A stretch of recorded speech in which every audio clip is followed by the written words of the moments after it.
It's hard to believe, but the first generation Audi Q7 has been on sale since 2007. In the hotly contested luxury SUV market, that feels like a lifetime. But the second generation Audi Q7 is making its debut here at the 2015 Detroit Auto Show. Hi, I'm Joel Fetter, and this is the new 2016 Audi Q7. The first thing you'll notice about the new 2016 Q7 is its rakish sport wagon look. The new front has a massive three-dimensional grille, and the roofline that's more tapered. Inside, Audi has taken its virtual cockpit theme to the next level. Most functions are now controlled through a new MMI touch interface, and a big screen has replaced the traditional gauges in the cluster. While tech and design updates are nice, the big change here is the platform. The new Q7 rides on a new one, and it's dropped more than 700 pounds.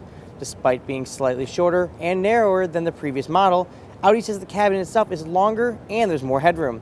There's still 3 rows of seats here, and room should be improved in both the second and third row.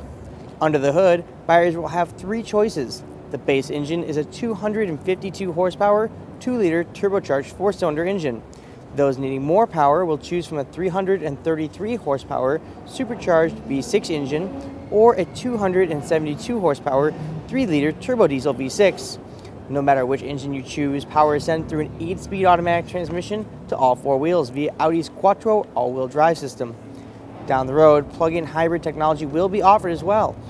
The Q7 is going to be full of safety and tech gear, from an available 23-speaker Bang & Olufsen audio system and a slew of active safety features to Android Auto and Apple CarPlay, among other goodies. Audi hasn't released fuel economy or pricing figures yet, but stay tuned to Motor Authority as the new Q7 is arriving here in the US in 2015.